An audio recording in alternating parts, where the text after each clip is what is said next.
तज्जयति परं ज्योति समं समस्तर्णन्तपर्यायं दर्पणतलैव सकला प्रतिफलति पदार्थमालिका यत्र। पुरुषार सिद्धि उपाय ग्रंथादिराज विराजमान हैं। अपनी चर्चा 50वें श्लोक के भावार्थ के ऊपर चल रही है। अमृतचंद्र आचार्य देव कह रहे हैं एकांत पक्ष करना नहीं चाहिए, वो करके वह बाह्य आचरण बाह्य क्रिया का लोप करता है, आलसी होता है और उस एकांत से ध्वंस होता है, उसका नाश होता है। तो इसमें क्या करना चाहिए? तो यहाँ पे कह रहे हैं कोई अगर निश्चय का यथार्थ स्वरूप नहीं समझता है और जैसा वो मानता क्या यही निश्चय का स्वरूप है और अंतरंग को ही हिंसा को हिंसा मान के बहिरंग में स्वच्छंद प्रवृत्ति करता है, जिसे भ्रष्ट आचरण कहा है, वह जीव निर्दयी बाहर की हिंसा तो करता ही है निमित्त के रूप से, और साथ में अपने अंतरंग की तरफ भी निर्दय हुआ है, हिंसा की उसमें उसका ही बुरा हुआ है, सबसे पहले उसका ही बुरा हुआ है। इसीलिए ये निश्चयाभासी की खंडन किया है। इसके बाद में टोडरमल साहब ने आलसी होने की अपेक्षा से व्यवहाराभासी को भी खड़ा किया है, बड़ा तरकीब से खड़ा किया है। वो ये कहना चाह रहे कि भाई तू बाहर की क्रिया में उद्यम कर रहा है और अपना अंतरंग जो त्रिकाली है उसे नहीं पकड़ रहा है, तो तू भी आलसी है, तू भी क्रिया रहित है। दोनों का समन्वय कर दिया है। देखिए मेरे यहाँ पेज नंबर 52 है, 50वें श्लोक के भावार्थ के ऊपर की 4-5 लाइन तो पढ़ ली है। देखिए क्या कह रहे हैं, एक बार देख लेते सरसरी नज़र से भावार्थ। जो कोई केवल निश्चय का श्रद्धानी होकर यह कहता है कि यदि मैं परिग्रह आदि रखूँ अथवा भ्रष्टाचार रूप प्रवर्तन करूँ तो इससे क्या होगा, मेरे परिणाम ठीक होना चाहिए, ऐसा कहकर जो स्वच्छंद प्रवर्तन करता है उस जीव ने दया के आचरण का नाश किया। वह बाह्य में तो निर्दय हुआ ही तथा अंतरंग निमित्त पाकर परिणाम अशुद्ध होते ही होते, अंतर में भी होए है। और ये सबसे बड़ा नुकसान है, ये इसे पता ही नहीं चलता है। सबसे बड़ा नुकसान क्या है, कल हमने चर्चा की थी, उसके शुद्ध प्राणों का घात होता है। बाहर में निर्दय हुआ, अंतर का उसके घात हुआ, उसे अनाकुल सुख मिला नहीं, बस यही उसका फल है, उसने फल भोग लिया। इसलिए अंतरंग की अपेक्षा भी निर्दय हुआ, दया नहीं रही। कैसा है वह जीव, बाह्य द्रव्य रूप अन्य जीव की दया में आलसी है, प्रमादी है। अथवा अब ये दूसरा महत्वपूर्ण बिंदु टोडरमल साहब की उपज है। अथवा इसी सूत्र का अन्य प्रकार से भी अर्थ करते, यह निश्चयम अबुध्यमाणम तमेव निश्चयतः संश्रयते स बाल करुणा आचरणम नाशयति। जो जीव निश्चय के स्वरूप को न जानकर व्यवहार रूप बाह्य परिग्रहादि के त्याग को ही निश्चय से मोक्ष मार्ग जानकर अंगीकार करता है, वह जीव शुद्धोपयोग रूप आत्मा की दया का नाश करता है। शुद्धोपयोग बहुत महत्वपूर्ण चीज है, क्योंकि उसके बिना मोक्ष मार्ग प्रारंभ होता नहीं। तो इस जीव ने क्या किया, निश्चय के स्वरूप को जाना नहीं, अनंत गुणों के समरूप अपने स्वस्वरूप को जाना नहीं, एक। और क्या किया, व्यवहार रूप जो बाह्य परिग्रह आदि का त्याग है, बाहर के परिग्रह छोड़ दिए, बाहर में भोजन छोड़ दिया, अनशन किया तो भोजन छोड़ दिया उसने, बाहर में वस्त्र आदि की सीमा कर ली उसने तो वस्त्र छोड़ दिए, या तो मुनि बन गया तो वस्त्र छोड़ दिए, धन घटा दिया, धन छोड़ दिया, या छोड़ने के नाम पे दान करने के लिए उसने धन का त्याग कर दिया। ऐसे उसने क्रियाएं बहुत सारी की। तो वो बाह्य परिग्रह आदि त्याग को ही निश्चय मोक्ष मार्ग जान लिया उसने, इसी से मोक्ष होगा। व्रत करने से, दान करने से, तप करने से, शील का पालन करने से, उसी से होगा। 5 इंद्रिय विषय का त्याग कर दिया और तीर्थ यात्राएं कर रहा है, या अन्य कोई कार्य कर रहा है, या बस इसी में उलझ गया, देखो हम कैसा शुद्धि का सोले का भोजन करते हैं, देखो हम कैसे पानी छानते हैं, देखो हम रात्रि भोजन कैसा त्याग करते हैं, तो वो उसी में संतुष्ट हो गया, उससे मोक्ष मानने लग गया। तो कह रहे उसने भी अपने शुद्धोपयोग रूप धर्म का शुद्धोपयोग आत्मा की दया का नाश किया। आत्मा की दया का नाश क्या किया? स्व आत्मा की दया क्या है? सुख प्रकट होना ही आत्मा की दया है। हम कहते ना, कोई व्यक्ति निर्धन है, धन नहीं है, या 2-3 दिन से उसको भोजन नहीं मिला है, तो हम बड़ी करुणा करते हैं, देखो ये कैसा हाल हो गया है जीव का, देखो कैसे मतलब दुखी हो रहा है, भोजन नहीं मिला है, या उसके पास धन नहीं है, कैसी कैसी हालत हो रही, देखो कैसी याचना, तो हमें उसके ऊपर दया आती है। क्या दया आती है? देखो दुखी, बराबर। ज्ञानी कहते तुमको वो दुखी दिख रहा है, तुम अनादिकाल से संसार में घूम रहे हो, तुम्हारा अनाकुल सुख प्रकट नहीं हुआ है, ये तुमने आत्मा की अदया, निर्दयता की। और आत्मा की जो सुख कब प्रकट होता था? शुद्धोपयोग करके। तुमने शुद्धोपयोग नहीं किया तो सुख प्रकट नहीं हुआ, अनाकुल सुख। इसकी वजह से आत्मा की निर्दयता हुई, अदया हुई। ये भी दया निर्दयता है, ये मानता नहीं कोई। वो कहते हैं उसमें क्या है, जैसे पुलिस अगर जेल में डाल देवे तो उसको बंधन सभी मानते हैं, लौकिक की बात कर रहा हूं, बट ये शरीर के बंधन को बंधन मानती ही नहीं, क्योंकि शरीर हमारा ही हम स्वरूप ही मान ले, बोलते शरीर का बंधन भी बंधन है। ऐसे ही ये बाहर की जो निर्दयता है, चींटी आदि को नहीं मारना आदि, उसको तो दया, वो दया कर रहा है, बट उसी में उलझ गया और अपने शुद्धोपयोग रूप दया को नहीं कर पा रहे। बस इतनी सी बात कह रहे हो। समझ में आ रहा है? किसको कोई प्रश्न है? कठिन तो नहीं कुछ बात, सिंपल बात है। वो क्या कह रहे हैं, तुम व्यवहार में उलझ गए और अंदर में विराजित जो तुम्हारा शुद्ध आत्मा था उसमें तुमने शुद्ध उपयोग किया। बस इतनी सी बात। तो ये व्यवहारावासी को खड़ा कर दे। पहले निश्चयावासी ने बाह्य क्रिया को छोड़ दिया, व्यवहारावासी क्रिया ही करता रहता है और शुद्ध उपयोग नहीं करता, अपने आत्मा का ज्ञान नहीं करता। तो बोलते इसमें भी तुम्हारी अदया हो गई, तुम्हारी दया नहीं की तुमने। हमें अपने आत्मा पे दया ही नहीं आती। आत्मा पे दया में मतलब क्या है? देखो अपनी आत्मा में गुण और पर्याय, इसके अलावा कुछ है ही नहीं। गुण अनंत है, फिर कोई सामान्य गुण है, कोई विशेष गुण है। पर्याय भी अनंत होती है एक समय में, कोई अर्थ पर्याय, कोई व्यंजन पर्याय, कोई विकारी पर्याय, कोई स्वभाव पर्याय, बस इतना सा फर्क है। फिर उसकी विस्तार तो बहुत। अब गुण पर्याय में गुण तो सुखरूप परिणमित हो रहे, गुणों का समरूप द्रव्य भी सुखरूप परिणमित हो रहा, पर्याय दुख रूप परिणमित हो रही। पर्याय में भी दुख, दुख का कारण क्या? शुद्ध उपयोग नहीं। शुद्ध उपयोग करेंगे सुख होगा, शुद्ध उपयोग नहीं करेंगे सुख नहीं होगा। सुख का अर्थ सच्चा सुख, 5 इंद्रिय विषय सुख की बात नहीं चल रही, क्योंकि वो सुख है ही नहीं, सुखाभास।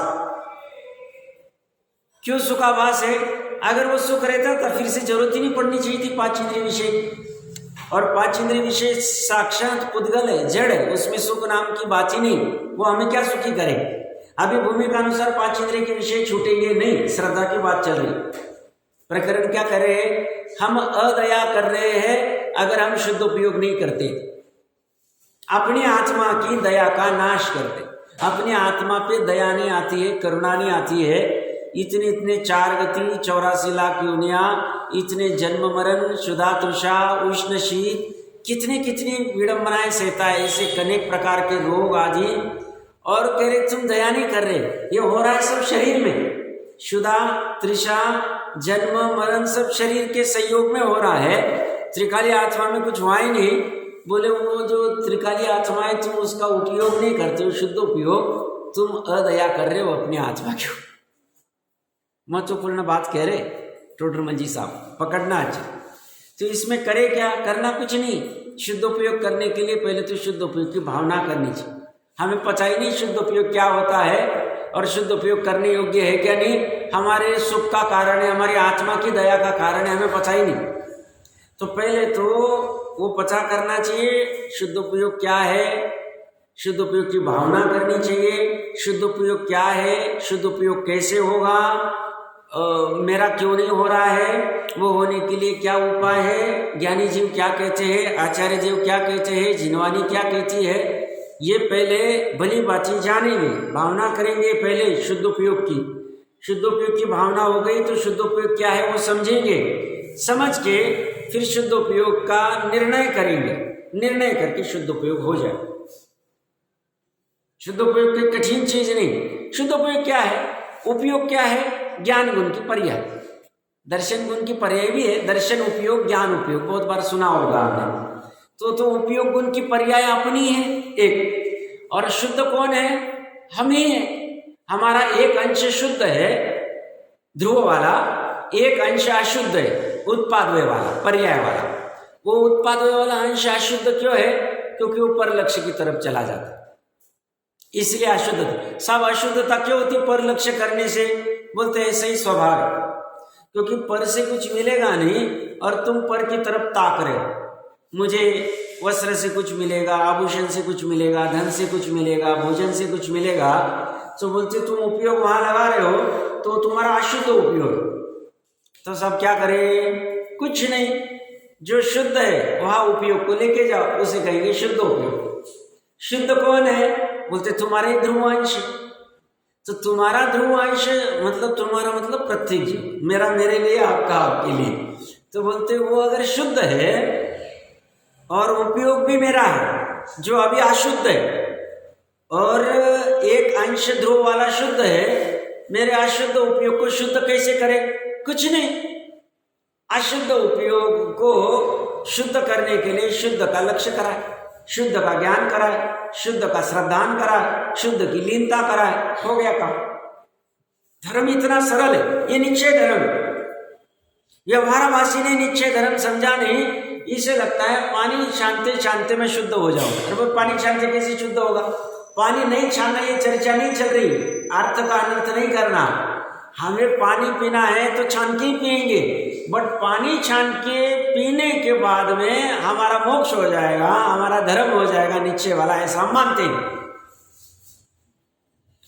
अभी भोजन करेंगे पर रात में नहीं करेंगे, दिन में भोजन करके मानेंगे नहीं कि दिन में भोजन करने से हमारा मोक्ष हो जाए, हम मानेंगे नहीं। क्या क्या कह रहे हैं, चर्चा क्या चल रही है, शुद्ध उपयोग की चर्चा चल रही। तो हम ये सब करेंगे पर मानेंगे नहीं। हम देव पूजा गुरु पास्ती भी करेंगे, हम 5 इंद्रिय विषय को छोड़ के भगवान के सामने आएंगे, देव पूजा आदि सब करेंगे बराबर से, बट उसे हम निश्चय धर्म मोक्ष का कारण नहीं मानेंगे। तो मोक्ष का कारण किसे मानेंगे, शुद्ध उपयोग को मानेंगे। तो साहब अगर शुद्ध उपयोगी मोक्ष का कारण है तो शुद्ध उपयोगी करना चाहिए, इसकी क्या आवश्यकता है, भैया कर सक रहा है तो अभी तुझे शुद्ध ही पता नहीं, उपयोग कहाँ गया पता नहीं, तेरा उपयोग 50 जगह उलझा हुआ है, वहां से तुझे निकालना कैसे उसकी कला तुझे पता नहीं, आत्मा का निर्णय नहीं, इसलिए उपयोग वहां जा नहीं रहा है। ये सब करने में समय लगेगा, अंतर्मुहूर्त में भी हो सकता है, ज्यादा काल भी लग सकता है। वो जब तक नहीं होता है तब तक शुद्ध उपयोग का अवसर बना रहे और तीव्र अशुद्ध भाव नहीं होवे, अशुभ भाव नहीं होवे, इसीलिए शुभ उपयोग में रहा जाता है। बाकी शुभ उपयोग से काम कुछ नहीं हो और उसमें संतुष्ट भी नहीं होना। किसमें, शुभ भाव कर लिए, आज अच्छा हुआ, आज मंदिर जी में 1 घंटा अच्छे से भावना भाई हमने अच्छे से हमने जिन दर्शन किए या अच्छे से कोई क्रिया की, विधान आदि किया, उसमें संतुष्ट नहीं होना, करना, बट काम तो शुद्ध उपयोग से ही होगा ऐसा मानना और प्रयास उसके लिए करना और निरंतर बैकग्राउंड में चलता रहेगा।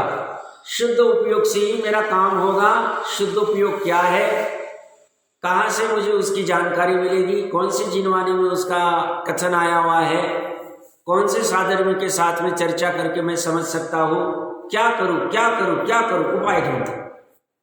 जैसे जिसे किसी को घर गृहस्थी चलानी है, आजीविका उसके ऊपर डिपेंड है, तो उसका निरंतर दिमाग में चलता रहता है, मैं क्या करूं, कैसे धन को उत्पन्न करूं, कैसे कौन सा व्यापार करूं, किससे व्यापार की कला सीखूं, कहाँ दुकान लगाऊं, माल कहाँ से लाऊं, कहाँ कौन से ग्राहक को कैसे दूं, क्या करूं, निरंतर उसके दिमाग में रहता है। क्यों? क्योंकि वो धन कमा के आहार आदि भोजन आदि करके सुखी होना चाहता है। सामान्य और होना भी चाहिए, भूमि का अनुसार, कोई गलत बात नहीं। ऐसे ही यहां चलेगा, ऐसे ही यहां करता है, यही चलता है उसका, उसे सहज में हो जाता है, सहज में, क्योंकि उसे भी धुन चढ़ी। जैसे धन कमाने की धुन थी, ऐसे यहां शुद्धोपयोग की धुन हुई। क्यों? शुद्धोपयोग करने से मेरी आत्मा की दया होगी, और शुद्धोपयोग के अभाव में मेरी आत्मा की अदया होगी। अ मतलब नहीं, दया मतलब करुणा, हम सामान्य कहते हैं दया करुणा आदि, उस अपेक्षा। तो अभी क्या करना, अभी क्या करना? अब भूतकाल में जो हो गया, जो हो गया, भूतकाल हो गया, अब क्या कर सकते? भूतकाल को ला तो नहीं सकते वापस से। अभी कल जो हो गया, जो हो गया, कल को आज ला नहीं सकते, बट कल से हम सीख सकते कि चलो हमने हमारी आत्मा की अदया की, कल भी की, परसों भी की, तरसों भी की, अनादिकाल से करते आ रहे हैं। ये कह रहे हैं तुम अदया मत करो। तुम अगर सिर्फ बाहर बाहर में उलझे रहोगे और निर्णय नहीं करोगे तो तुम अदया कर रहे हो। तो तुम अपनी आत्मा की दया करने के लिए यथार्थ से निर्णय करो, ऊपर उठो, ये बात कह रहे हो। यहाँ तक किसी कोई प्रश्न, किसी को लग रहा है साहब इसमें क्या दया हो, अदया हो गई आत्मा की शुद्धोपयोग न करने से, और शुद्धोपयोग करने से क्या दया होगी? बोले जैसे ही शुद्धोपयोग किया वैसे अनाकुल सुख प्रकट हुआ। अनादि मिथ्या दृष्टि जीव, अनादिकाल से नित्य निगोद से आज तक किसी को मान लो एक भी बार सम्यक दर्शन नहीं हुआ, कोई जीव है ऐसे, सामान्य कथन चर्चा कर रहे, तो उसने अनादिकाल से अपनी अदया की, एक क्यों शुद्धोपयोग नहीं की। और जैसे वो पुरुषार्थ करता है, अपने शुद्ध आत्मा का निर्णय करके उपयोग वहां लेके जाता है, जैसे शुद्ध उपयोग प्रकट हुआ वैसे उसका अनाकुल सुख प्रकट हुआ, वैसे ही उसका मोक्ष मार्ग प्रकट हुआ, वैसे उसके संसार का अभाव चालू हो गया, और वैसे ही अर्धपुद्गल परावर्तन में मोक्ष चला जाए, सिद्ध अवस्था को प्राप्त। ये उसने आत्मा की दया की। तो क्या हुआ सब? आत्मा की क्या दया की? उसने 18 दोष के अभाव का प्रारंभ कर दिया। 18 दोष क्या है? अभी उसका सिद्ध अवस्था थोड़ी काल में प्रकट हो जाएगी, उसके बाद में जन्म होगा नहीं, मरण होगा नहीं, अलग अलग जगह जन्म जाओ, जहाँ जाओ जन्म तो कदा ही नहीं लगता। जहाँ जन्म होते हैं घर वाले थोड़े टाइम तक महिमा करते, देखो बेटे का, बच्चे का, लड़की का जन्म हो गया, लक्ष्मी आ गई, राजकुमार आ गया, जो भी कुछ है वो महिमा करते हैं। जैसे हुआ, भैया तुम्हें कलेक्टर बनना है, भैया भैया पैसा कमाना है, भैया शादी करनी, भैया घर बनाना है, भैया गाड़ी लेनी है, भैया, तो उसका दिमाग पूरा वो आकुलित हो जाता, मरता है वो, ये चालू हो जाए। यहां से फिर कहीं दूसरी जगह जाओ, वहां पे वही चाहे कार्यक्रम, वही 3 इंच में भी जाओ, जैसे कोई मर के 3 इंच में चला गया, मान लो चिट्ठी बन गई, वापस उद्योग चालू, भोजन को ढूंढो, काम कुछ नहीं, बस परद्रव्य के पीछे घूमते रहो। भोजन के लिए, आहार संज्ञा के लिए, भय संज्ञा के लिए, मैथुन संज्ञा के लिए, चारों संज्ञा में से कोई ना कोई संज्ञा निरंतर चली रही, निरंतर चलती रही, निरंतर। परिग्रह संज्ञा, वो चिट्ठी को सिखाना पड़ता है, परिग्रह करके रख भैया, जमा करके रख, तो अपने को खाने में काम में आएगा, बराबर बराबर भागती हो। तो ये कहते हैं ये दुखदाई है, इसे सुखदाई मत मानो। तुमने सुखदाई माना, ये तुमने पहला घड़ा ही उल्टा रख दिया, पहला घड़ा उल्टा है, तुम्हारा संसार तीव्र चल रहा है। तो क्या करे? तो तुम पहले दुखदाई है तो उसको दुखदाई मानो, दोष है तो दोष मानो, जन्म ये दोष, मरण ये दोष। जन्म मरण से रहित अवस्था ही निर्दोष। वो कौन सी अवस्था है? जो त्रिकाली की अवस्था। त्रिकाली जन्मता नहीं, मरता नहीं, इसलिए निर्दोष। और पर्याय भी जब अनुभव करती है अपने त्रिकाली रूप में, अपने शुद्धात्मा रूप में, शुद्ध उपयोग में, तब वह भी जन्म और मरण से रहित अनुभव करती है। जन्म मरण से रहित अनुभव अपने आप होता है, सही है। मानो या ना मानो, बात तो ऐसी। ये जन्म, ये क्यों करना, इतना शुद्धोपयोग क्यों करना, हमें जन्म मरण ठीक नहीं लगते। वो जन्म मरण की पता है ना आपको? नहीं, वहाँ महाराष्ट्र में चलती है कथा। कोई बड़े सेठ का बच्चा था, 6-8 साल का बच्चा होगा, माँ थी, और सामने वाले कोई झोपड़ी में कोई बच्चा उत्पन्न हुआ सुबह। तो सब जश्न मना रहे थे, कोई गीत आदि गा रहे थे जो कान को सुहावने लगते, ऐसे कोई गीत गा रहे होंगे। तो वो बच्चा पूछ रहा है माँ को, माँ क्या हुआ? बोले सामने वाले के घर में बच्चा उत्पन्न हुआ है, पुत्र उत्पन्न हुआ है, तो इसलिए वो गीत गा रहे, उत्सव मना रहे, जो भी उनकी अपेक्षा से कर रहे हो। और दोपहर शाम को 4-6 घंटे 8 घंटे बाद रुदन कर रहे, वो कानों का आवाज़ अच्छा नहीं लग रहा है। वो बच्चा अपनी माँ को पूछ रहा है, 6-8-10 साल का ही बच्चा है, छोटा सा, माँ अभी तक तो अच्छे आवाज़ आ रहे थे, संगीत गीत आदि सुहावने गा रहे थे, अभी कुछ लग रहा है क्या हो गया? बच्चा कुछ नहीं बेटा, कुछ नहीं, जो सुबह जन्मा था बच्चा वही 8 घंटे बाद अभी काल कर गया है, छोड़ दिया है, तो रुदन कर रहे बच्चे के वियोग में। ये वस्तुस्थिति, इसमें कोई मतलब सब जानते ही, सब कोई अवश्य बद कहने की बात नहीं। वो तो गर्भ में आता है, गर्भ में आते ही 2 महीने 3 महीने में गर्भ की बहुत सारी, ज़्यादा कहने की जरूरत नहीं। कितना जन्म मरण चल रहा है, प्रकरण कहाँ से चल रहा है? ये अदया क्या कर रहे हैं हम अपने आत्मा का? हम 18 प्रकार के दोष करके अदया कर रहे, जन्म को अच्छा मान के, मरण को अच्छा मान के, शुदा को अच्छा मान के, तृषा को अच्छा मान के, और उसके लिए उपाय करके। तो सब उपाय नहीं करना, भूमि के अनुसार उपाय करना, बड़ा अच्छा नहीं मानना। शुदा अच्छी होती है, तृषा अच्छी होती है, शीत अच्छा होता है, उष्णता अच्छी होती है, जन्म अच्छा होता है, मरण अच्छा होता है, उलझ गए। राग अच्छा होता है, द्वेष अच्छा होता है। 18 दोषों में एक राग नाम का और द्वेष नाम का दोष, इसमें पूरा आ गए, सभी कषाय आ गए, पूरी हिंसा आदि सब आ गए, क्योंकि पहले ही चर्चा करके आ गए 44वें श्लोक में। राग आदि हिंसा है, और हिंसा में सभी पाप गर्भित,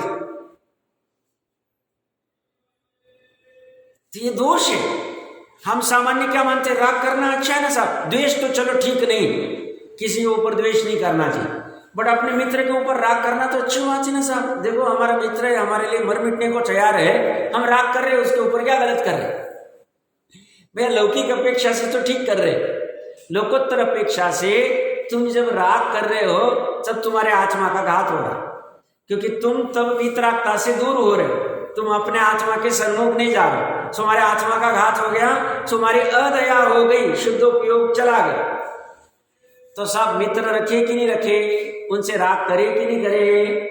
तो भूमि का अनुसार अभी मित्र रखे जाएंगे, भूमि का अनुसार राग होगा, बट अनंचानुबंधी वाला राग नहीं होना चाहिए, उपादेय बुद्धि वाला राग नहीं होना चाहिए किसी के प्रति नहीं, कोई भी परद्रव्य के प्रति, कोई भी परद्रव्य के प्रति उपादेय बुद्धि वाला राग नहीं होना चाहिए।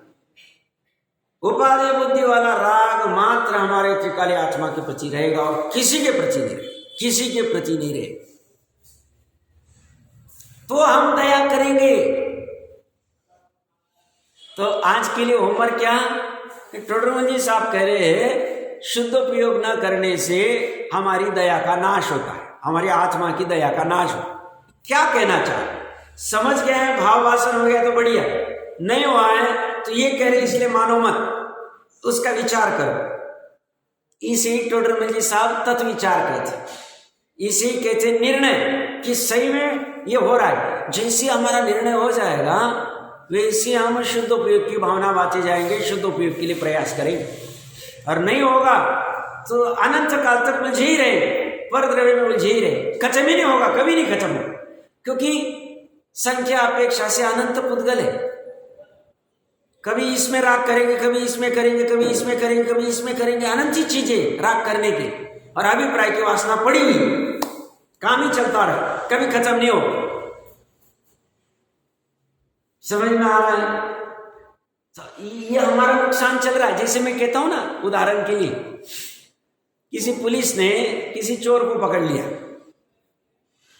तो क्या मानता है? मैं सेठ हूं और ये मेरा मतलब पकड़ा गया, ये मेरा अधीन है, मेरे अधीन है। वो करे तुम्हें दृष्टि नहीं देखने की, वो चोर तुम्हारे अधीन नहीं, तुम उसके अधीन हो। तुम एक सेकंड के लिए उसको छोड़ नहीं सकते हो, छोड़ा तुम्हारा जॉब चला जाएगा, तुम्हारी अधीनता उसी पे डिपेंड है। तुम टॉयलेट भी नहीं जा सकते हो उसको छोड़ के, खुला भाग जाएगा, तुम्हारा हाल हो जाएगा। जैसे हम कहते हैं कि साहब हमारा ब्याज का धंधा है या हमारा भाड़े से देने का धंधा है और 1 महीने बाद इतनी कमाई होगी, बोलते तुम्हें उसमें खुशी हो रही है बट तुम्हारा आयु घट रही है, नुकसान तुम्हें समझ नहीं रहा। ऐसे ही जब शुद्धोपयोग के अभाव में शुभ और अशुभ उपयोग में तुम उलझे हुए हो या शुभ उपयोग में उलझे हुए हो, उसमें तुम्हारा शुद्धोपयोग का नाश हो रहा है, नुकसान हो रहा है, तुम्हें पता ही नहीं चला, हमारा नाश हो। मतलब दान भक्ति तब करते हुए भी यही हाल हो रहा है, यही हाल हो रहा है। तो करनी कि नहीं करनी, भूमिका अनुसार ज्ञानी जीवी दान व्रत शील तब सब करते, सब करते, पर उसे शुद्धोपयोग का मोक्ष का कारण नहीं मानते, संसार का ही कारण मानते। बट वो मजबूरी में लिया गया उपाय है, वो किसी से बचने के लिए किया गया उपाय, अशुभ से बचने के लिए किया गया उपाय, ऐसा वो श्रद्धा में हमेशा रखते, इसलिए उसमें अहंकार नहीं करते। हम तो साहब अगर ऐसा नहीं है तो आप क्यों बार बार उपदेश देते हो, पानी छान के पीना चाहिए, रात्रि भोजन नहीं करना चाहिए, आलू प्याज नहीं खाना चाहिए, सप्रतिष्ठित नहीं खाना चाहिए, आटे इतने दिन के बाद नहीं करनी चाहिए, ऐसा करना चाहिए, अन्याय नहीं करनी चाहिए, अनीति नहीं करनी चाहिए, अभक्ष नहीं करनी चाहिए। भैया वो व्यवहार की स्थापना कर रहे और फिर उसका विसर्जन भी कर देंगे जब जरूरत पड़ेगी तब। ये करना पड़ेगा, कोई उपाय नहीं इसमें, हमारे पास कोई उपाय नहीं दूसरा।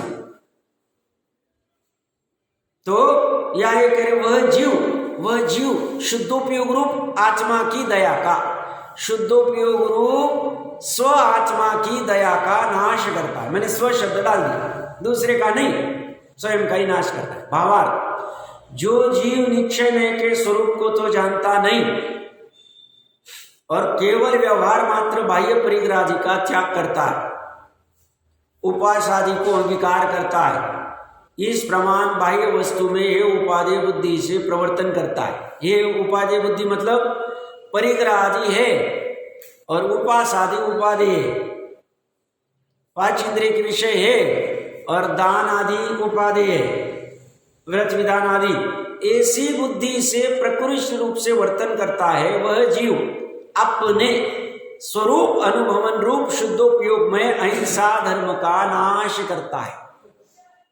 अहिंसा धर्म क्या है, किसको कहा,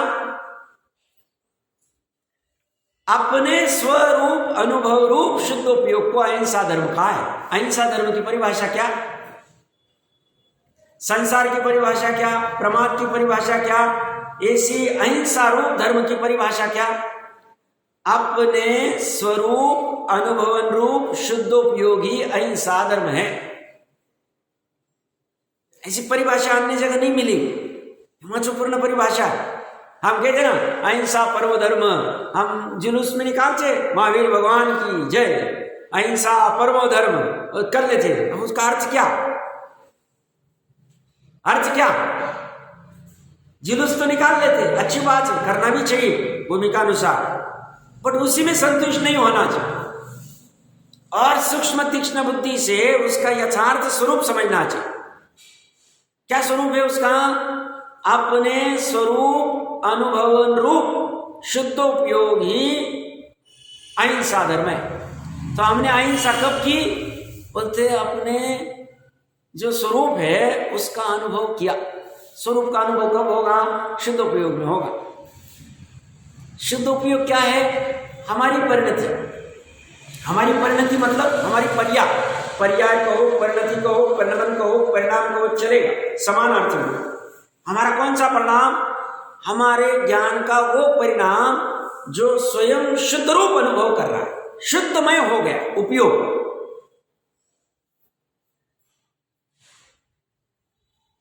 हमें क्या भावना मानी चाहिए जिनेंद्र भगवान के सामने, हे प्रभु आपने तो अभी अनंत काल के लिए शुद्ध उपयोग प्रकट कर लिया, अभी एक समय के लिए भी शुद्ध उपयोग से बाहर आएंगे नहीं आप। हे प्रभु मुझे भी ऐसी कला प्रकट हो जाए मैं भी ऐसा शुद्ध उपयोग रूपी धर्म, अहिंसा धर्म प्रकट कर लूं। कैसे करूं प्रभु? मार्ग बताओ। मार्ग नहीं मिल रहा है, आपसे ही मार्ग मिलेगा। कहेंगे हम उनको, और मार्ग अंदर से आए। वो कहेंगे मार्ग तो अंदर से आए, ज्ञान से ही ज्ञान होता। क्या चर्चा चल रही है, समझ रहे क्या है? ये अहिंसा का धर्म, और इसीलिए उत्कृष्ट धर्म। भले पंचम काल उंडा अवसर्पण की वजह से जैन धर्म का ह्रास हो गया है, मानते हैं। और 16 स्वप्न में भी, या 14 स्वप्न जिसने भी देखे होंगे, भरत जी ने भी देखे थे, और चंद्रगुप्त राजा ने भी देखे थे, और किसी देखे थे? दोनों ने तो देखे। हाँ, माचा भी देखती, बराबर। तो 14 स्वप्न में कहीं कहीं रहेगा धर्म। नहीं, वो तो 16 स्वप्न तो अलग अपेक्षा से देखते हैं। ये जो है ना, ये पंचम काल की क्या हालत होगी, तो ये तो उन्होंने देखे उन्होंने, मानते कहीं कहीं धर्म रहेगा।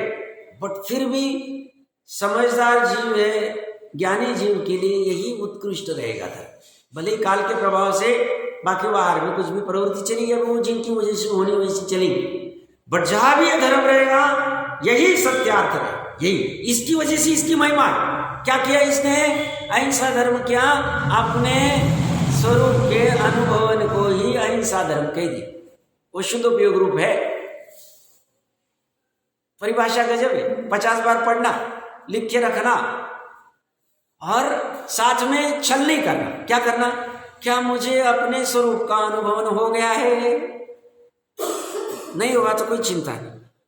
क्या हो सकता है?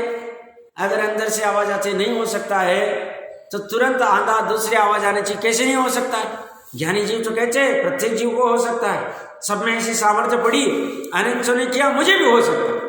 तो जैसे ऐसी आवाज आएगी तो उसका उपाय क्या है, कैसे हो सकता है, ये वो फिर चर्चा चले।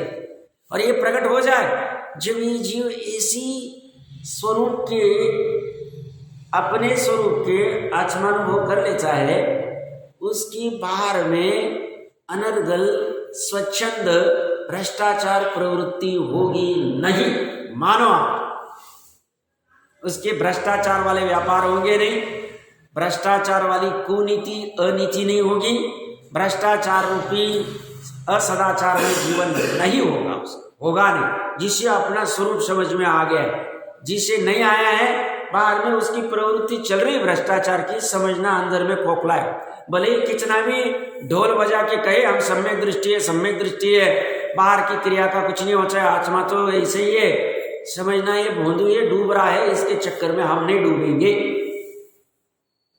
क्या ऐसे बहुत आ जाते भोंदू, कहते हमको आत्मानुभव हो गया। भाई कैसा हुआ कि बाहर में क्या कर रहे हो?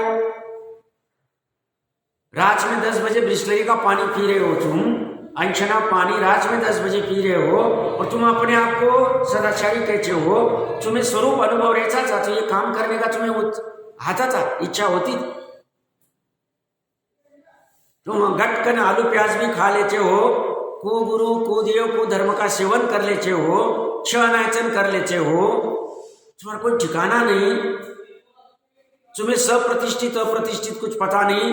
एक भिंडी नहीं मिले तो साहब भिंडी सप्रतिष्ठित है, बट उसके बिना चलता नहीं है। तुम एक भिंडी छोड़ नहीं सकते हो, अवक्ष तुम ऐसे दुष्ट व्यवहार करते हो। तुम कैसे, क्या तुम स्वरूप अनुभव कर रहे हो? स्वरूप अनुभव इतनी इजी चीज है। 29 अंक प्रमाण में 700 करोड़ को होता है, करना नहीं कह रहा है, मैं नहीं कह रहा हूं, मनुष्य इतना टाइम पास वाला चीज है। 19 अंक प्रमाण संख्या है, 100 ये 3 अंक प्रमाण है, 1000 ये 4 अंक प्रमाण है। ऐसी 19 अंक प्रमाण में से एक जीव सम्यक दृष्टि है, जिसे अपने स्वरूप का अनुभव हुआ है। कितना जीव है? 1000 में से 1, 10,000 में से 1, 1 लाख में से 1, 10 लाख में से 1, 1 करोड़ में से 1, 10 करोड़ में से 100 करोड़ में से, ऐसे 19 अंक प्रमाण में से एक कह रहे हो।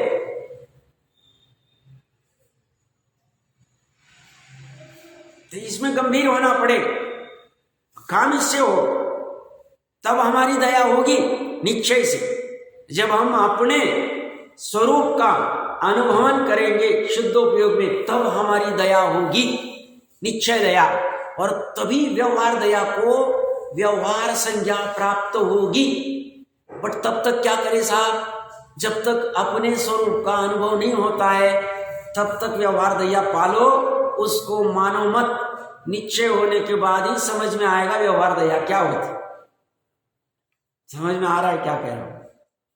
इसका अर्थ ऐसा नहीं जब तक निश्चय दया नहीं होती है अदया करते रहो, बाहर में भी कुछ भी स्वच्छंद प्रवृत्ति को नहीं भैया नहीं, ऐसा नहीं करना, तुम अपना ही नुकसान कर रहे हो, दोनों जगह तुम्हारा ही नुकसान हो रहा है।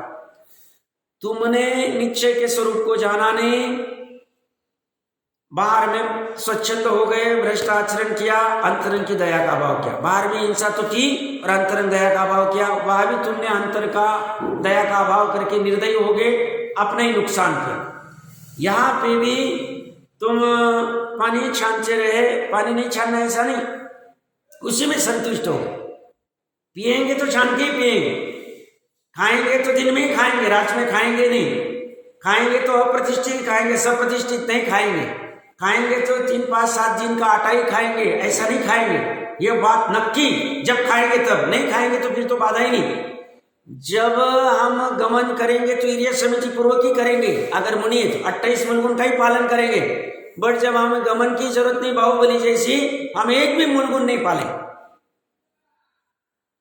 बट उस मूलगुण के प्रति हमें द्वेष नहीं होगा, क्योंकि हमें गमन ही नहीं करना है, हमें आहार के लिए जाना नहीं, हमें मलमूत्र का त्याग ही नहीं करना है, हमें काय के इरिया समिति, काय के भाषा समिति, काय के कुछ भी नहीं करना है। बट हमारी वो ताकत नहीं है तो करेंगे, बट उसको धर्म नहीं मानेंगे और अपने शुद्ध स्वरूप के अनुभव अनुरूप के लिए प्रयास करते रहेंगे, तब हम सही मायने में दया का पालन हुआ, निश्चय दया हुई प्रकट। ये बात है, इस महत्वपूर्ण चर्चा। 50वां श्लोक है, बाहर में क्रिकेट के जगत में हाफ सेंचुरी को अच्छा माना जाता है, सब हाफ सेंचुरी हो गई, वो बैट ऊपर करके लहराता है। ये कह रहे हाफ सेंचुरी वाली महत्वपूर्ण गाथा है, महत्वपूर्ण श्लोक।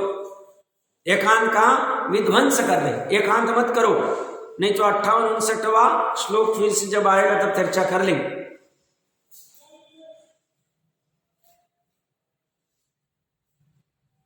ये एकांत का नाश करने वाली जिनवानी। आज मेरा एक्चुअली विकल्प था सबको, पर ठीक है बाद में कभी ले लेंगे। बहनों का कोई प्रश्न था सप्तभंगी बताइए, तो मैंने सोचा सबको ही बता दूं, पर ठीक है वो थोड़ा सा प्रकरण अलग हो जाएगा, फिर आप लोगों को थोड़ा कठिन जा सकता है। बट कभी विकल्प आया तो बचाना। सप्तभंगी 7 भंग होते हैं जिससे वस्तु की सिद्धि होती है, एकांत का नाश होता है, मोह का अभाव होता है, मोह के अभाव के लिए सप्तभंगी। तो क्या होती है फिर से कभी ले लेंगे, क्योंकि अभी प्रकरण बदल जाएगा तो फिर आपको थोड़ा लगेगा कहाँ से कहाँ लेके जा रहे हैं, तो यही प्रकरण चलने देते, कभी लगा तो बता देना। तो सप्तभंगी रीढ़ की हड्डी है, जिन शासन महत्वपूर्ण है, साधवाद से बनी हुई है, साधवाद रीढ़ की हड्डी है, तो समझना चाहिए। मैं प्रकरण कहाँ से चल रहा है, एकांत का नाश कर, एकांत। तो यहाँ पे ये कह रहे कि जीव, वह जीव अपने स्वरूप अनुभव रूप शुद्धोपयोग में अहिंसा धर्म का नाश करता है। जब शुद्धोपयोग नहीं कर रहा है तो उसकी हिंसा हो रही। इसलिए मुनिराज क्या कहते हैं अमृतचंद्र देव, अलम अलम, बस करो बस करो, बस हो गया, अभी शुद्धोपयोग में जाओ। कब तक शास्त्र लिखते रहोगे? शास्त्र लिखना हम अच्छी बात मानते हो, बाहर में सब जिनवानी लिख रहे, अमृतचंद्र देव ने कितना अच्छा काम किया, और वो श्रद्धा से बुरा मान रहे हैं, और अभी चारित्र भी कह रहे बंद करो, अभी आओ आत्मा शुद्धोपयोग करो। क्या कह रहे, बस करो, अभी आत्मा में जाना है।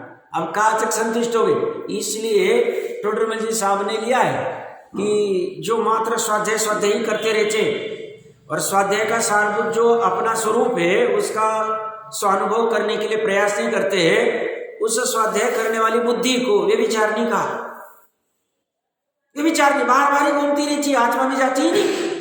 आत्मा में जाना चाहिए, ये मेन उसका उद्देश्य, तभी निश्चय दया होगी।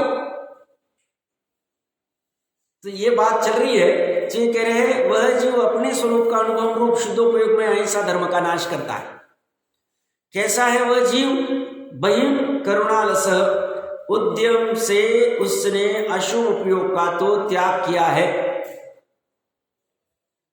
उद्यम मतलब पुरुषार्थ किया है। क्या पुरुषार्थ किया?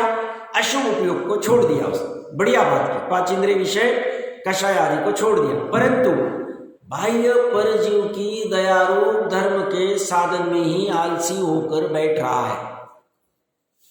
बाहर के 28 मुलगुण, 12 व्रत आदि, 5 अनुव्रत आदि में ही जो जिसकी भूमिका रहेगी और शुद्धोपयोग भूमिका में चढ़ने का उद्यम नहीं करता। जो कहते हैं ना शुद्धोपयोग अपने आप हो जाएगा, पढ़ना चाहिए। क्या लिख रहे हैं? शुद्धोपयोग रूप भूमिका में चढ़ने का उद्यम नहीं करता। उद्यम किसे कहते हैं? पुरुषार्थ को उद्यम कहते। हम कह रहे हैं हम उद्यम कर रहे हैं, पुरुषार्थ कर रहे हैं, व्यापार आदि का उद्यम करें। उद्योगी जो उद्यम करता है तो ये उद्यम पूर्वक होता है शुद्धोपयोग। शुद्धोपयोग के लिए स्वयं प्रयास करना पड़ेगा, स्वयं चढ़ना पड़ेगा, स्वयं भावना भानी पड़ेगी, स्वयं उस शुद्धात्मा का निर्णय करना पड़ेगा। ज्ञान में, ज्ञान किसका? अपना ही, उसका निर्णय करेंगे। उस निर्णय करने के लिए बाकी की चीजों को गौण करके वो करेगा और करके फिर स्वयं शुद्धोपयोग में चढ़ जाए। तो बाहर में जैसे वर को अच्छा लगता है घोड़े के ऊपर चढ़ना, क्यों? क्योंकि अभी वधु मिलने वाली, प्राप्त होने वाली, तो ठीक है वो भूमिका अनुसार जैसा चलेगा बाहर लौकिक में, या आप कह रहे हैं शुद्ध उपयोग पे चढ़ना है। तो ये मनुष्य भाव किसके लिए मिला? तो बोलते एक बार के अंतर मुहूर्त के लिए इस वर्तमान मनुष्य भाव में अगर हम शुद्धोपयोग की भूमिका में चढ़ जाए, काम हो जाए, सार्थक हो जाएगा मनुष्य भाव। बात ऐसी, हम कहते ना जीवन में एक बार ये करके देखना है, एक बार मुझे वहां जाना है, एक बार इसे ग्रहण करना है। सामान्य होता है मुझे एक बार हीरा पहनना है, हीरे की अंगूठी लेनी, कुछ ऐसा विकल्प होते, भले ही 10 लाख की रहो, 5 लाख की, एक बार मेरे को मर्सिडीज चाहिए जीवन में एक बार। तो कहते वो भूमिका अनुसार जैसा राग आएगा वो देखना चाहिए। एक बार वर्तमान मनुष्य भाव में शुद्धोपयोग की भूमिका में अगर चढ़ने का हम प्रयास करें और चढ़ जाए, काम हो जाएगा, काम हो जाएगा। ये करने योग्य काम करना चाहिए, काम करना चाहिए, बढ़िया काम, सर्वोत्कृष्ट चीज, सर्वोत्कृष्ट विश्व की। सब इससे क्या हो जाएगा? यह दृष्टि मुक्त हो गया, यह मोक्ष मार्ग प्रारंभ हो गया, मोक्ष मार्ग में डाल दिया। सब बाद में मिथ्यात्व में गिरे तो गिरने अर्धपुद्गल तक गिरेंगे, उससे ज्यादा नहीं। सब कैसे कैसे करना नहीं हो, ग्रंथ कर। सब कैसे मानते हो? सर्वज्ञ की बात, सर्वज्ञ को कैसे मानते हो? उनके ही उन्होंने 6 7 तो 9 पदार्थ स्व पर आपा देवगुरु शास्त्र, इनका स्वरूप सही का, ये भी सही कह रहे हो, ये भी सही कह रहे हो। ऐसी बात है, ऐसा अंदर से आवाज आनी चाहिए, मतलब श्रद्धान होना चाहिए, दृढ़ता होनी चाहिए। प्रकरण क्या चल रहा है? तो ये शुद्धोपयोग की भूमिका में, ये भूमिका में चढ़ने का प्रयास करना चाहिए। बाकी एक आध कोई भूमिका में हम नहीं भी जा पाए, चलेगा, कोई बाधा नहीं। हम कहते ना मुझे भूमिका निभानी, मेरे अमुक अमुक मित्र का ऐसी प्रतिकूलता आ गई, मुझे मित्रता की भूमिका निभानी, मुझे पिता की भूमिका निभानी, मुझे भाई की भूमिका निभानी, मुझे पुत्र की भूमिका निभानी, निभाना, कर्तव्य करना भूमिका अनुसार, जैसा जैसी भूमिका। मुनि बनने के बाद ये सब कर्तव्य होते नहीं। वो प्रथमायुग की घटना है ना, नागकुमार मुनिराज जंगल में खड़े और माता और बहन सैन्य दल के साथ जा रहे रास्ते से। उनको पता है मुनिराज ने देखा हुआ या डाकू आदि, बट अभी पुत्र और की कोई भूमिका नहीं रही। माता जी यहाँ से मत जाओ, यहाँ चले जाओ, कोई राग नहीं रहा, जिसका जैसा होना है, शांति से अपने अपने ध्यान में लीन।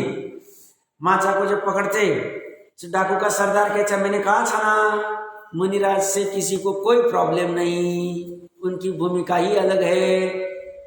तो बोलती मेरा पुत्र देखे मेरे, अरे भैया पुत्र गया कान से, अभी नया जन्म है, द्विजन्मा है, अभी कोई लेना देना नहीं, माचा नहीं, पिता नहीं, फोटो नहीं, कुछ नहीं, कुछ नहीं। तो सरदार मुनि बन गया, दीक्षा ले ली, जो भी प्रकरण प्रथमानियों का, मैं क्यों इतना कह रहा हूं, वहां वो काम नहीं होगा, बट निचली भूमिका में बेसिक काम तो सब होगा, बट ये भी काम होगा। नहीं तो पता चला वो करते करते ये छूट गया, ये पीछे रह गया, लिस्ट में ही नहीं है। क्या लिस्ट में होना चाहिए? क्या होना चाहिए? शुद्ध उपयोग की भूमिका में चढ़ना है। आज के लिए और एक दूसरा होमवर्क, क्या होमवर्क? सब इतने होमवर्क याद भी नहीं रहता, अब क्या भैया, व्यापार का याद रहता है हिसाब बराबर से, किससे कितना लेना है, किससे कितना देना है। माता बहनों को बराबर याद रहती है, इससे चम्मच आना बाकी, इससे ये आना बाकी है, ये भी याद रखना चाहिए। ये महत्वपूर्ण चीज क्या, शुद्धोपयोग की भूमिका में चढ़ना है। चढ़ गए तो बढ़िया बात, फिर तो कोई बात ही नहीं कहनी, नहीं चढ़े तो ये चढ़ना है, ये चढ़ने योग्य कार्य। तो यह करे और शुद्धोपयोग की भूमिका में चढ़ने का उद्यम नहीं करता तो क्या करता है, वहीं पे ये उसका नुकसान है, ये उसका नुकसान हो रहा, ये लॉस हो रहा। इस प्रकार एकांत पक्ष वाले का निषेध किया, जो एकांत पक्ष करता है उसका निषेध किया। आगे द्रव्य हिंसा और भाव हिंसा की अपेक्षा से भिन्न भिन्न प्रकार के भंग बनाए। भंग का अर्थ होता है भेद। अब द्रव्य हिंसा और भाव हिंसा कितने प्रकार की हो सकती है, 8 सूत्र में चर्चा चलेगी। 8 अलग अलग भंग बताएंगे कि इसमें हिंसा करते हुए भी अहिंसा का फल मिल रहा है, अहिंसा कर रहा है, हिंसा हो रही है, हिंसा के हुई नहीं उसके पहले फल मिल गया, हिंसा होने के बाद फल मिला, हिंसा करते करते फल मिला, हिंसा के लिए आरंभ किया, हिंसा हुई नहीं फिर भी फल मिल गया, ज्यादा हिंसा की कम फल मिला, कम हिंसा की ज्यादा फल मिला, ये हिंसा हो गई फिर भी फल नहीं मिलेगा, हिंसा हुई नहीं फिर भी फल मिलेगा। ऐसे अनेक प्रकार की ये पूरी 7-8 सूत्र में चर्चा चलेगी। और इसके बाद में वो 2 श्लोक मैंने पढ़ के बताए थे 2-4 दिन पहले। ये जो शादवाद में प्रवीण आचार्य है वही हमको इस गहन वन से निकाल सकते हैं। ये बड़ा गहन है सब वस्तु स्वरूप, ये कहीं कैसे कैसे होता है, वस्तु स्वरूप में ऐसा हो।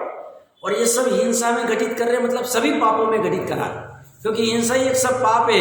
क्रोध मान माया लोभ भी हिंसा है, प्रमाद भी हिंसा है, 5 इंद्रिय के विषय भी हिंसा है, चोरी झूठ आदि भी हिंसा है। ये हिंसा के संदर्भ में सब फल आदि होते हैं। तो हमें लगता है कैसे फल मिल गया, हमने किसी का बुरा नहीं किया, हमारा कैसे बुरा हो रहा है, हमने तो साहब इतनी भूल की थी, इतना सारा फल कैसे मिल रहा है।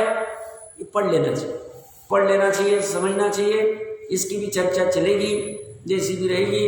इसमें प्रथमान युग के कोई स्थूल उदाहरण लेंगे, वो एग्जैक्ट बैठेंगे नहीं, बट प्रयास करेंगे मोटा मोटा समझने के लिए कहना क्या चाह रहे हैं। तो थोड़ा सा कुछ प्रथमान युग से उदाहरण निकाले, और किसी ने प्रथमान युग अच्छा पढ़ा होगा तो वो भी बता सकते हैं साहब ये भी उदाहरण बैठ सकता है, तो सबके लिए फायदा हो जाएगा।